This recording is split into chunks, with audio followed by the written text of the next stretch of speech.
All right, we're going to do a wintry walk around, 9 degrees out here, of this 2014 Volkswagen Passat. Externally, it's the same as the 2014, but there is a big update for the new model year. And I'll walk around to the back here and show you what it is.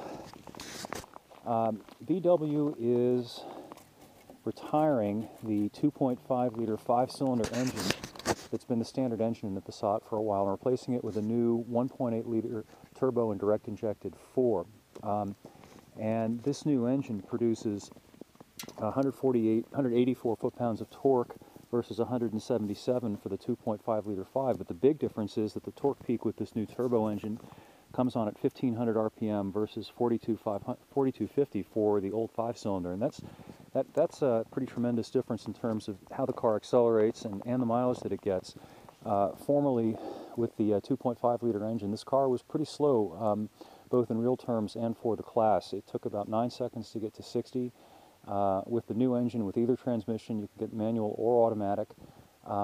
The car gets to 60 in about 7.6, 7.7 seconds. So that's a pretty tremendous difference. And it now also gets up to about 34 miles per gallon on the highway, which is very good for the class. It's not quite top of the class, but it's within 1 or 2 miles per gallon of the best in the class.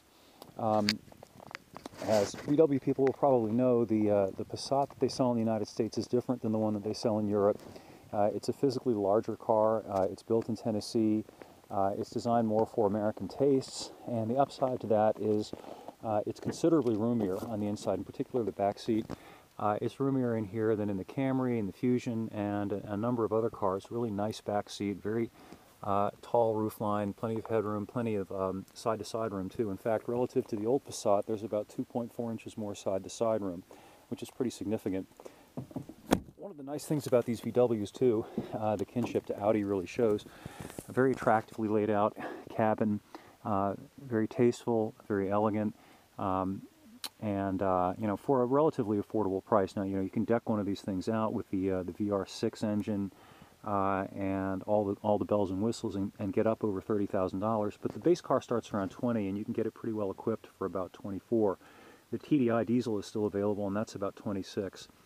There are very few things about this car that I found to criticize. One of the very few is I'm kind of ambivalent about this control here for the outside rearview mirrors. You can see it's, I don't know, it looks like it's something that might break off. But I guess they were kind of stuck as far as where to put it. There isn't that much room for it here on the door panel.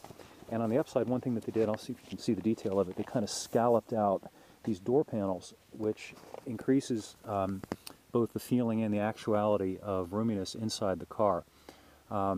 So anyway, the rest of the review is up at epautos.com, and I hope you'll check it out. And I'm going to go back inside where it's not 9 degrees and it's not snowing. We'll catch you next time.